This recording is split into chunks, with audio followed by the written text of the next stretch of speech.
UP के कानपुर में सामने आई इस खबर ने पुलिस, बैंकिंग सिस्टम और राजनीतिक गलियारों में हड़कंप मचा दिया है। जिस शख्स को पुलिस ने गिरफ्तार किया है उस पर आरोप है कि उसने गरीब रिक्शा चालकों और ठेला लगाने वालों के दस्तावेजों के जरिए करोड़ों नहीं बल्कि 1600 करोड़ रुपए का हवाला नेटवर्क खड़ा कर दिया। पुलिस का दावा है कि वह कथित मास्टरमाइंड लंबे समय तक कोलकाता में छिपा रहा। जैसे ही हालात बदले वह कानपुर लौटा, लेकिन पुलिस पहले से उसके इंतजार में थी। आखिर कौन है महफूज, कैसे चलाता था यह कथित नेटवर्क, और इस पूरे खेल में किन किन लोगों की भूमिका जांच के घेरे में है, इस रिपोर्ट में जानिए पूरा मामला।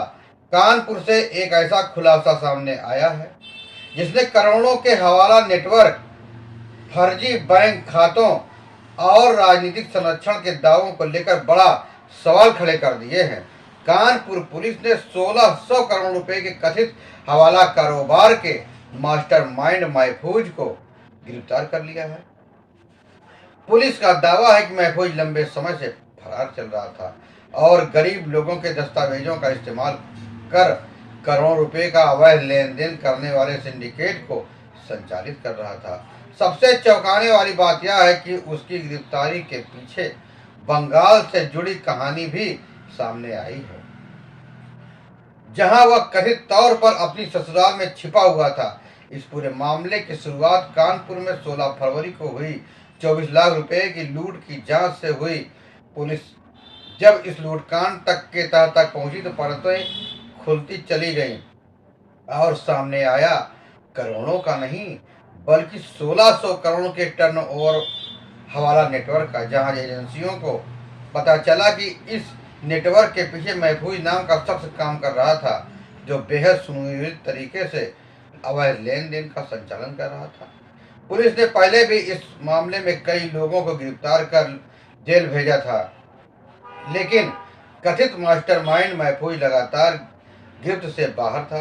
पुलिस के महफूज का नेटवर्क काफी ठेले वालों, रिक्शा चालकों और आर्थिक रूप से कमजोर लोगों को निशाना बनाता था।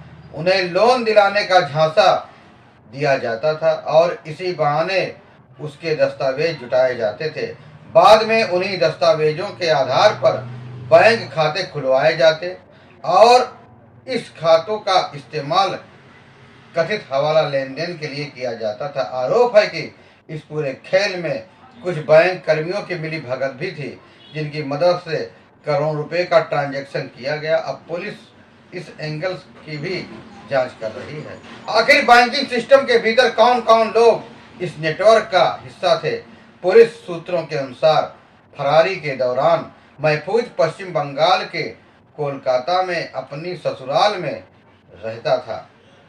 दावा किया जा रहा है कि वहां उसे राजनीतिक संरक्षण भी मिला था। हालांकि इन दावों की स्वतंत्रता का पुष्ट होना अभी बाकी है। बताया जा रहा है कि बदलते राजनीतिक हालात और गिरफ्तारी के डर के बीच महफूज ने कोलकाता छोड़ दिया और कानपुर वापस लौट आया, लेकिन पुलिस पहले से उसकी गतिविधियों पर नजर रखे हुई थी और जैसे ही वह कानपुर पहुंचा उसे गिरफ्तार कर लिया गया। गिरफ्तारी के बाद अब पुलिस महफूज से लगातार पूछताछ कर रही है। एसीपी अभिषेक पांडे के अनुसार जांच का मुख्य फोकस यह पता लगाना है कि फरारी के दौरान वह किन किन जगहों पर रहा और इस पूरे नेटवर्क में कौन कौन लोग शामिल थे। पुलिस अब उसकी पत्नी, बेटे और साले की तलाश में जुटी हुई है। साथ ही उस बैंक कर्मियों की भूमिका की भी जांच के दायरे में है, जिन पर कथित हवाला नेटवर्क को मदद पहुंचाने का शक है। फिलहाल महफूज की गिरफ्तारी के बाद पुलिस इसे बड़ी सफलता मान रही है, लेकिन इस पूरे मामले ने कई गंभीर सवाल भी खड़े कर दिए हैं। अगर जांच में सामने आए दावों के मुताबिक गरीब ठेला चालकों, रिक्शा चालकों और आर्थिक रूप से कमजोर लोगों के दस्तावेजी का इस्तेमाल कर फर्जी बैंक खाते खोले गए और उन्हीं खातों के जरिए लगभग 1600 करोड़ रुपए तक का टर्नओवर हुआ, तो सवाल सिर्फ एक आरोपी तक सीमित नहीं रहा। यह मामला सिस्टम की निगरानी, बैंकिंग प्रक्रियाओं और जवाबदेही की भी बड़ा प्रश्न चिन्ह खड़ा कर रहा है। आखिर इतने बड़े स्तर पर लेन देन होने के बावजूद इसे समय रहते कैसे नहीं पकड़ा गया? क्या केवल एक व्यक्ति इतनी बड़ी व्यवस्था को संचालित कर सकता है, या इसके पीछे एक संगठित नेटवर्क काम कर रहा है? जांच का दूसरा महत्वपूर्ण पहलू बैंकिंग सिस्टम से जुड़ा हुआ है। पुलिस पहले भी बैंक कर्मियों की भूमिका की जांच की बात कह चुकी है। ऐसे में अब नजर इस बात पर होगी कि जांच एजेंसियां किन किन लोगों तक पहुंचती है और क्या बैंकिंग व्यवस्था के भीतर कोई स्तर पर इस पूरे कथित नेटवर्क को मदद पहुंचा रहा था, क्योंकि इतने बड़े वित्तीय लेन देन में बैंकिंग निगरानी, केवाईसी प्रक्रिया और संदिग्ध ट्रांजैक्शन अलर्ट जैसे सिस्टम की भूमिका भी अहम मानी जाती है। यदि जांच में किसी स्तर पर लापरवाही या मिलीभगत सामने आती है तो यह मामला और बड़ा रूप ले सकता है।